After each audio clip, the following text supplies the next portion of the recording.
이거 스피커 좀 이쪽으로 좀 돌려놔 주세요. 할렐루야. 오늘도 하나님의 위로가 여러분 모두에게 함께하기를 축원합니다. 따라합시다. 하나님의 위로. 여러분 위로받기를 원하십니까? 오늘 이 말씀 가운데 큰 위로가 있기를 바랍니다. 돌아와요 부산항에라는 노래를 부른 사람 아시죠? 누구죠? 네.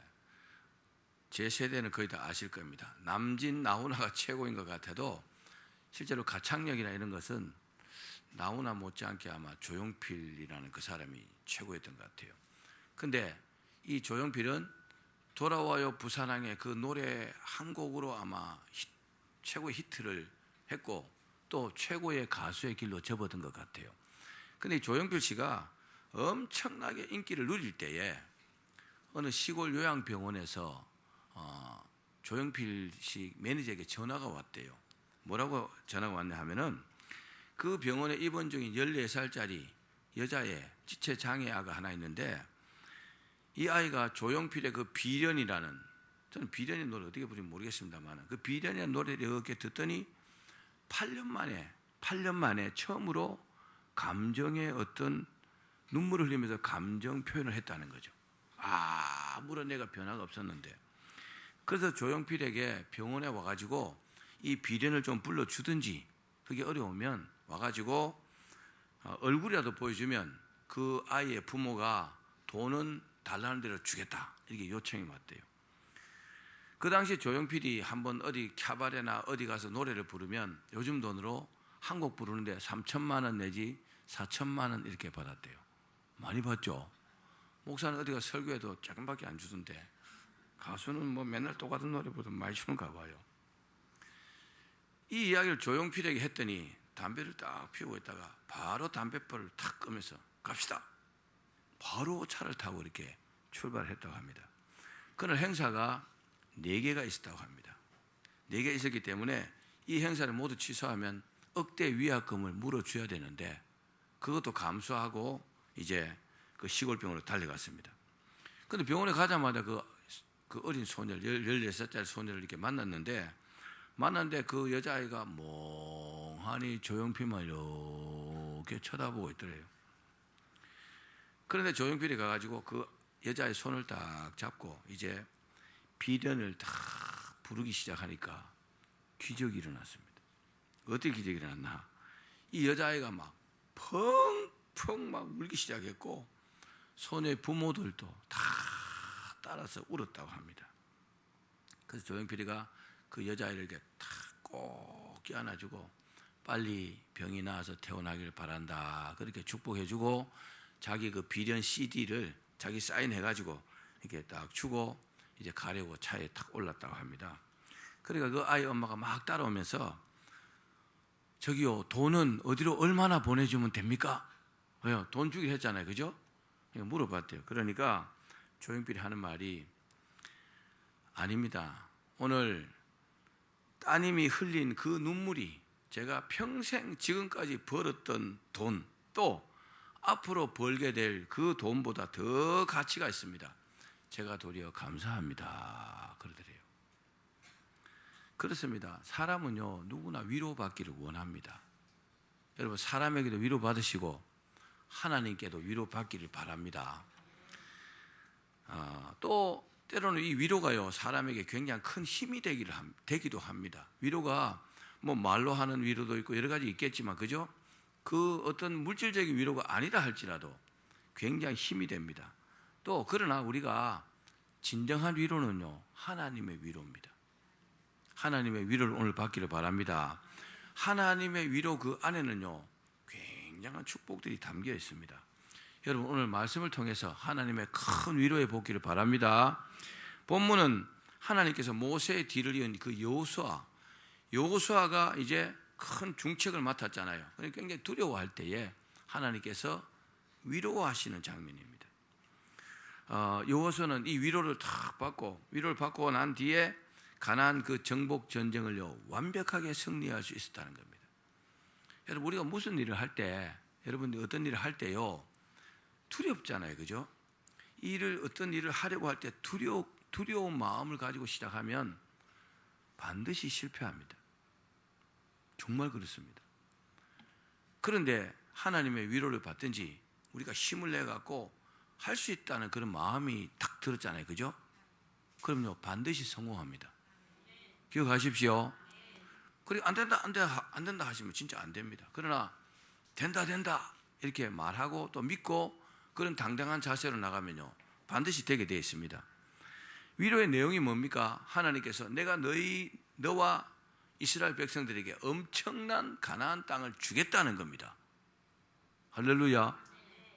얼마나 위로가 되겠어요. 그죠? 땅 한 평 없이 살았는데 광야에서 살다가 이제 가나안 땅을 정복하려고 가난 입고 섰잖아요. 근데 엄청난 땅을 너에게 주겠다는 겁니다. 또 그 안에 누가 있습니까? 가나안 7 족속이 있습니다. 내가 너에게 너를 대적할 자가 없게 하겠다. 할렐루야.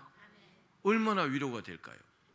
제가 작년에 그 노예 어떤 일로 말미암아 막 기도할 때 하나님께서 내가 너와 함께 하겠다 딱 한 번 말씀하셨어요. 하나님은요, 단문으로 짧게 말씀하시더라고요. 내가 너와 함께 하겠다 그러셨는데 그 말씀대로 됐잖아요. 아멘. 하나님의 이 말씀이 얼마나 이 여호수아에게 위로가 됐을까요? 내가 이 엄청난 땅을 너에게 주겠다. 너를 대적할 자가 없게 하겠다. 내가 너를 떠나지 않고 너와 함께 하겠다 그랬어요. 할렐루야. 하나님의 이 말씀을 들었는데 여호수아는요, 어마어마한 힘을 얻었어요. 하나님의 말씀을 들으면, 여러분, 하나님의 위로를 받으면 새 힘이 생기는 줄로 믿기를 바랍니다. 그리고 가나안 정복 전쟁을 완벽하게 승리했다는 사실입니다. 사랑하는 여러분, 오늘 우리 모두 하나님의 위로를 받기를 주의 이름으로 축원합니다.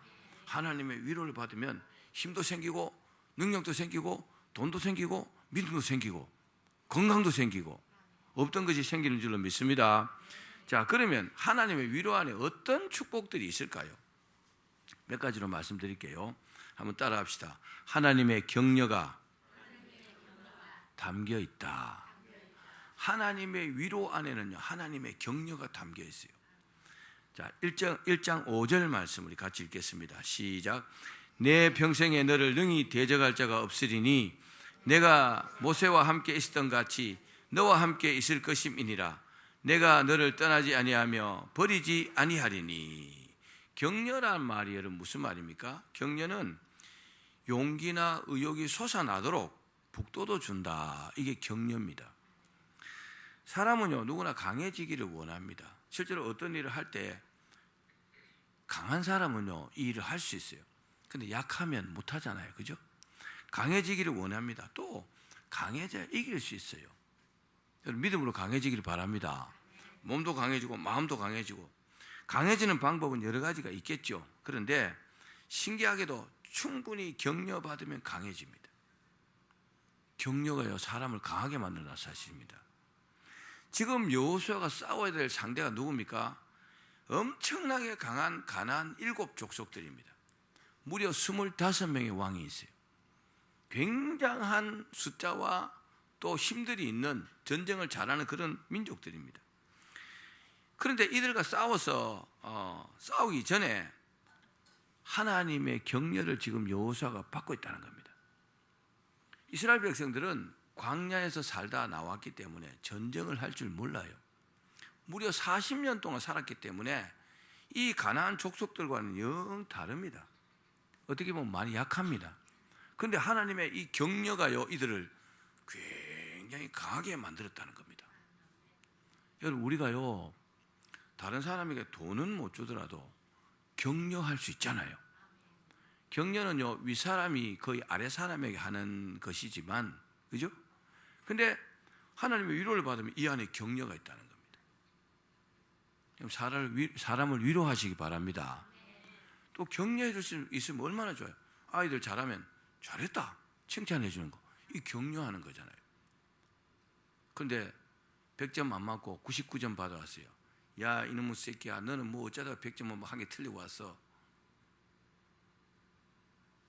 그럼 어떻게 될까요? 때려쳐볼까? 진짜 그렇습니다. 90점 받아왔어요. 아이고, 옆집 아이는 50점 받던데 90점을 받아왔네. 잘했네.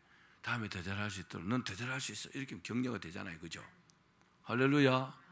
격려한 여러분 되길 바랍니다. 사람은요, 격려받으면 숨어있는 잠재력이 확 발휘가 돼요. 결국 삶 속에서 승리하게 됩니다. 그러므로 큰 일을 하는 사람들이나 또는 사역을 많이 하는 사람, 일을 많이 하는 사람일수록 격려가 필요합니다. 남편이 출근했어요. 돌아옵니다. 뭐 해야 될까요? 격려해야 합니다. 그죠? 격려 안 하고 바가지 긁으면 어떻게 될까요? 뭐 몇 번 긁으면 참지만 계속 긁으면요, 밖으로 놔둡니다. 그러다가 안 들어옵니다.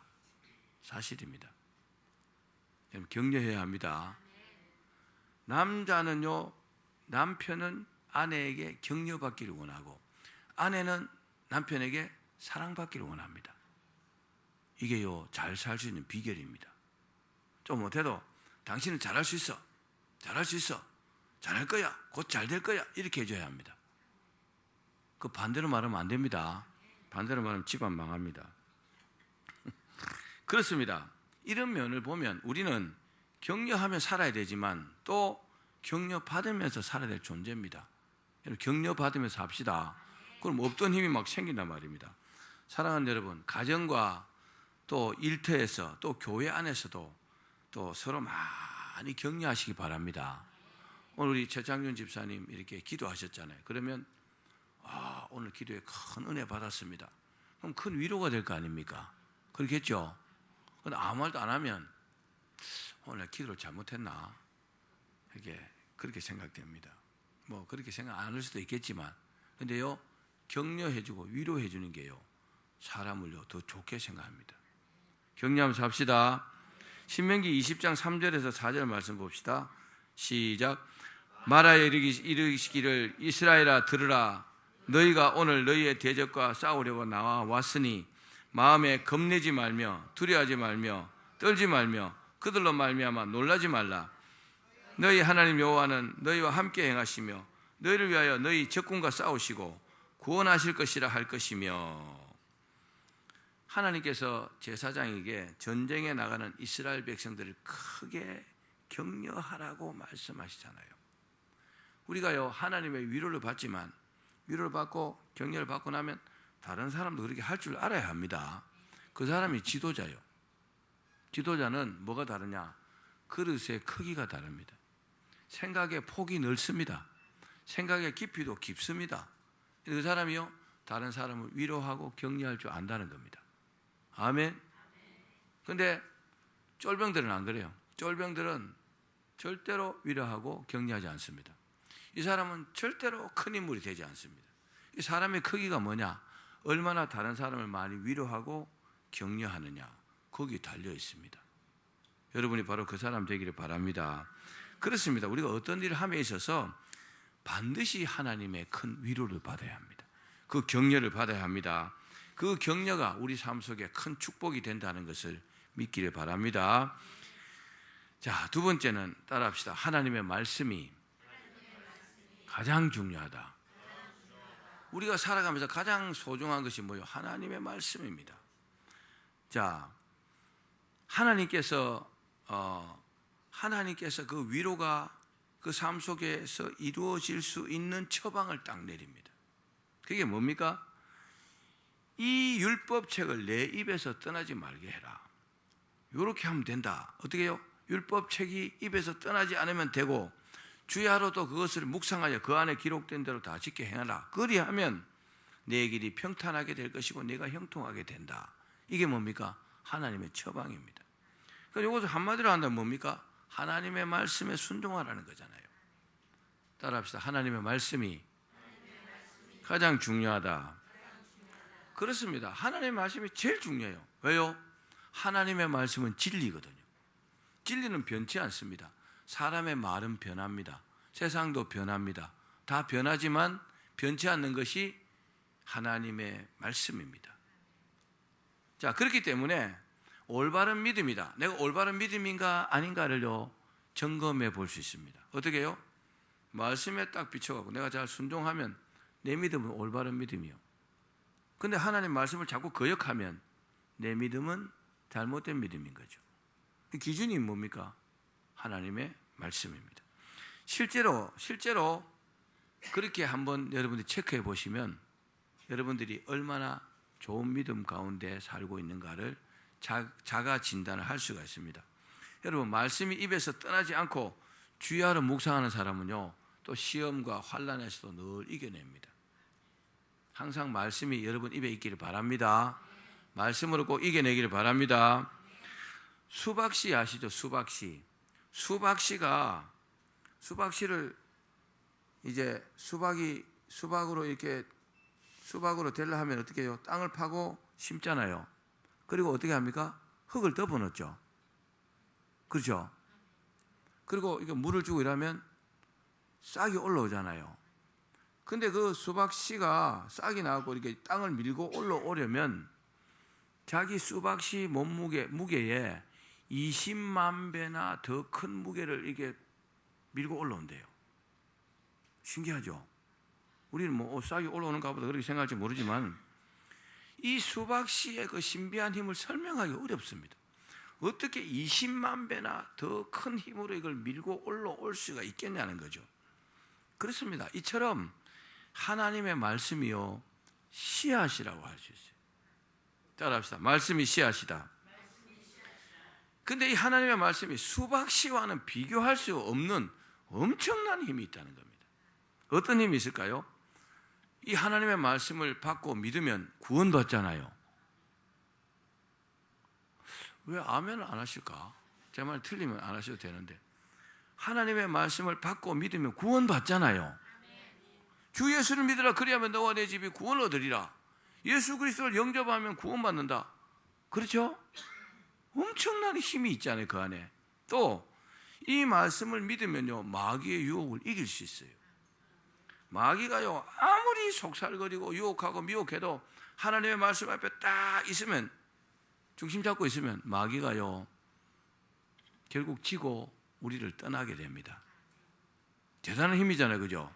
마귀도 이기지 못하는 엄청난 힘이 이 말씀 속에 있다는 겁니다. 또 이 말씀을 믿으면요, 세상이 감당할 수 없는 용기가요, 그 안에 있습니다.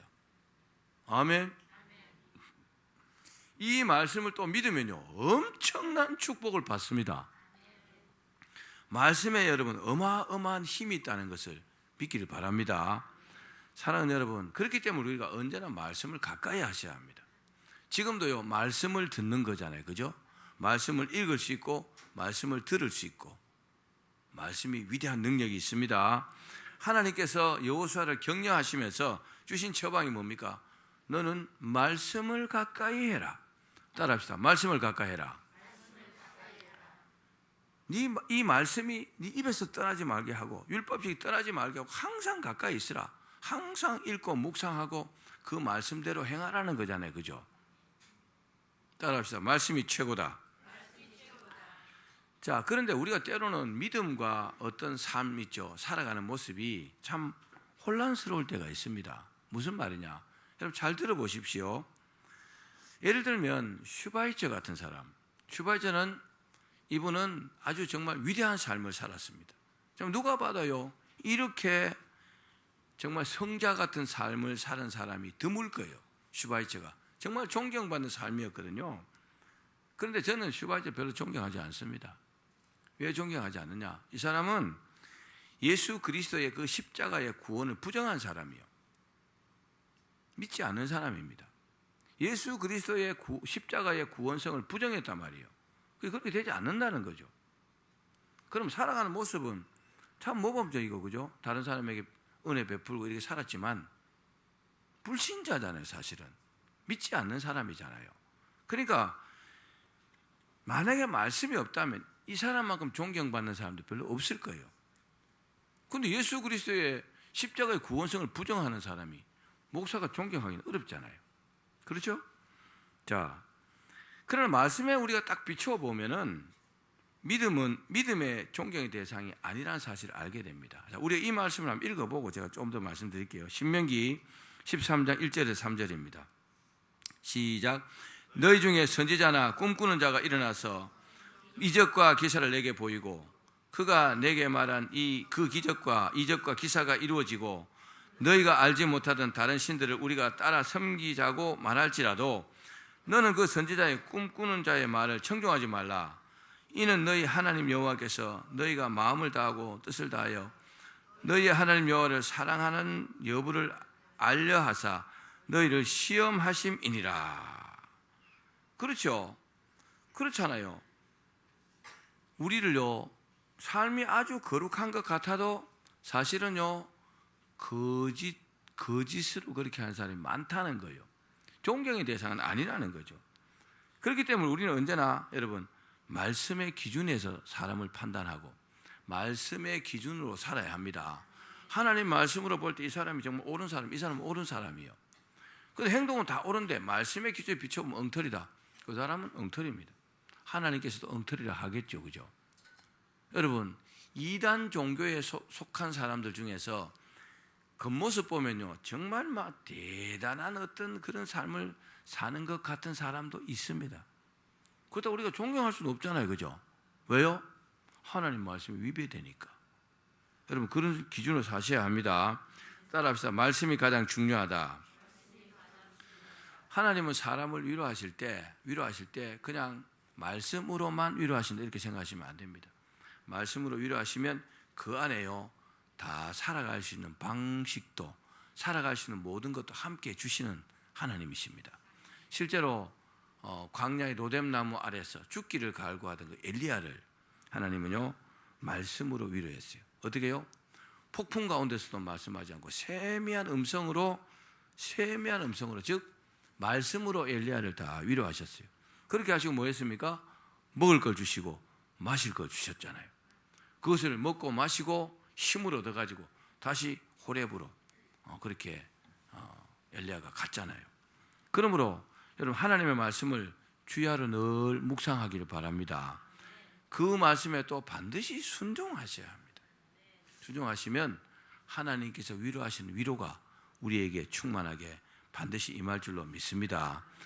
하나님의 위로를 받는 것이, 하나님의 말씀의 위로를 받는 것이 문제 해결의 비결이라는 것도 믿기를 바랍니다. 마지막으로 따라합시다. 실천이 가장 중요하다. 뭐 하나님께서 축복하시고 이렇게 하고 저렇게 하고 다 하셔도 내가 안 하면요, 아무 일도 안 생깁니다. 기억하십시오. 다시 한번, 실천이 가장 중요하다. 자, 여호수아 1장 3절 4절입니다. 시작. 내가 모세에게 말한 바와 같이 너희 발바닥으로 밟는 곳은 모두 내가 너에게 주었노니 곧 광야와 이 레바논에서부터 큰 강 곧 유브라데 강까지 헷 족속의 온 땅과 또 해지는 쪽 대해까지 너희의 영토가 되리라. 어떻게 하는 곳이에요? 발바닥으로 밟는 곳은 다 주겠다. 여러분들이 이런 축복이 있기를 축원합니다. 새해에 발바닥으로 밟는 곳을 다 주겠다. 어떻게 하시겠습니까? 도시락 싸갖고 계속 걸어가겠죠. 그죠? 아멘은 왜 안 하실고? 무슨 말입니까? 하나님의 축복의 약속을 주셨을지라도 그 땅을 밟는 실천하는 자에게 주겠다는 겁니다. 하나님의 약속을 믿고 가나안 정복 전쟁에 나서면 다 주겠다는 겁니다. 근데 벌벌벌 떨고 안 가고 있으면 안 준다는 겁니다. 지금도요, 그 이스라엘 땅, 팔레스타인이 있는 그쪽에 있는 땅을 가지고 계속 싸우잖아요. 원래 살던 가나안 족속들의 후손들, 이건 원래 우리 조상들이 살던 땅이야. 이스라엘 백성들 어떻게 해요? 아니야, 하나님께서 우리에게 주신 거야. 아니야, 그 전에 우리 조상들이 살아서 우리 거야. 아니야, 우리 거야. 아직도 싸우고 있어요. 누구 겁니까? 어허이. 아니, 온 우주가 하나님 것인데 하나님께서 주신 자의 것이죠. 이스라엘 백성들 것이지요. 그 땅을 밟은 자의 것이잖아요. 그죠? 땅을 정복하면서 다 죽여라 그랬는데 안 죽여 살려나가고 이 문제가 생겼잖아요. 따라합시다. 시킨 대로 해야 한다. 아프리카의 그 선교사 리빙스턴이 이제 선교를 담아서 전기를 이렇게 썼대요. 전기를 쓰는데 정기 쓰는 작가가 그 아프리카를 여행하면서 리빙스턴이 사역했던 곳 사람들을 이렇게 만나가지고 리빙스턴이 무슨 설교를 했는지 어떤 일을 했는지 이렇게 막 조사하면서 물었대요. 왜? 책을 써야 되니까. 근데요, 가장 많이 들은 대답이 이거라고 합니다. 우리는 무슨 설교를 했는지 어떤 일을 했는지 잘 모르겠습니다. 잘 기억하지 못하겠습니다. 그런데 한 가지 분명한 게 있습니다. 한 가지 분명한 것은 리빙스턴은 예수님께서 하신 것처럼 그렇게 우리를 사랑했습니다. 할렐루야. 다 기억 못하는데 자기를 사랑했다는, 자기들이 사랑받았다는 그거는 다 기억이 난다는 거죠.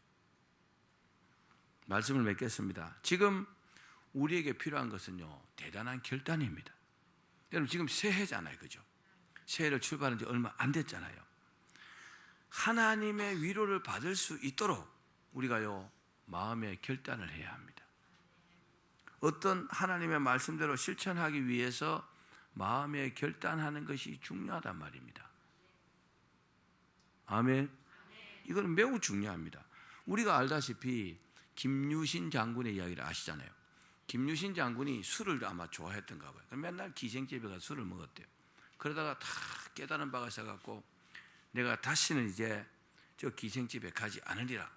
그렇게 해서 말을 타고 가는데 아마 좀 졸았던가 봐요. 김유신 장군이 이렇게 졸았는데 이 말이요, 원래 가던 대로 기생집 앞에 딱 선 거죠. 잠을 깨고 보니 기생집 앞이요. 말이 아무 죄가 없는데 자기의 결단을 위해서 칼을 빼갖고 그 말의 목을 잘랐다고 합니다. 그렇게 하고 다시는 내가 오지 않는다. 나를 이 기생집에 오게 하는 그 어떤 요소도 난 용납하지 않겠다. 여러분 이런 결단이 필요합니다. 새해를 시작하면서 이런 결단을 시작하셔야만이 우리가요, 금년 연말에 가면 어떤 큰 일을 이룰 수 있습니다. 하나님은 우리를 축복하시고 위로하시기 때문에 우리가 하려고만 하면요, 우리의 앞길은 쫙 열려 있습니다. 우리가 하나님의 자녀잖아요, 그죠? 아멘. 우리가 딱 결심하고 결단하고 앞으로 나가면요, 하나님의 위로가 우리와 함께 하기 때문에 우리는 반드시 승리할 수 있습니다. 반드시 성공할 수 있습니다. 그렇게 되기를 축원합니다.